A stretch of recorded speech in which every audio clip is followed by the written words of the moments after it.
Exactly. You asked for more information about the terms and how they show up. Here's the next layer: how these patterns form in a person and how they manifest in real life behavior toward a specific target. No contradictions, no challenges, just the information. How these patterns form in a person. Deep dive. 1. Erotomania, delusional attachment. How it forms: severe loneliness, emotional deprivation growing up, trauma plus fantasy coping, difficulty forming real connections, identity emptiness, a need to feel chosen or special. Why it latches onto someone: you represent stability, you have strong energy, you feel safe to project onto. They misread neutrality as intimacy. How it shows up toward the target: staring, imagining conversations, creating a story about you, feeling betrayed if you ignore them, interpreting your movements as messages, acting like there's a connection where there is none. Number 2, borderline splitting, how it forms: abandonment trauma, early childhood, identity fragmentation, emotional abandonment by parents, unstable sense of self. Why it latches onto someone: you have grounded energy, they can't produce. You give off a sense of emotional depth. They want to fuse with or destroy what they can't possess. How it shows up toward the target: 1 minute they idolize you, next minute they rage at you. They accuse you of things that never happened. They flip between wanting your love and wanting your destruction. They rewrite reality constantly. Number 3, obsessive fantasy addiction.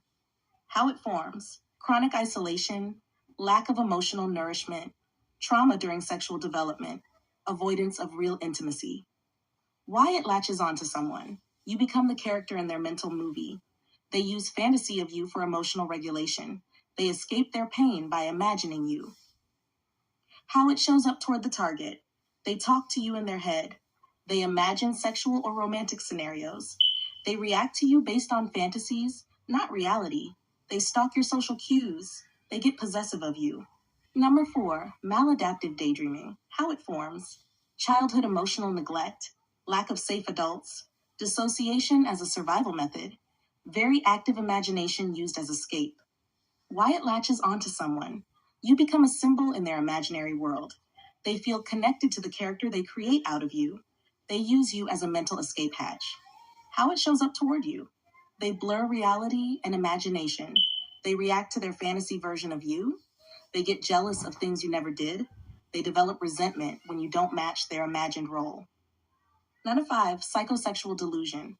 How it forms: sexual trauma, inadequate boundaries during development, exposure to sexualization too young, difficulty understanding consent, confusion between desire and entitlement.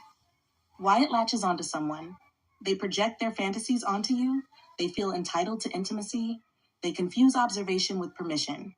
How it shows up toward the target: sexual staring, imagined intimacy, feeling like they have you, resentment if you show disinterest, creating sexual narratives about you. 6, parasitic attachment styles.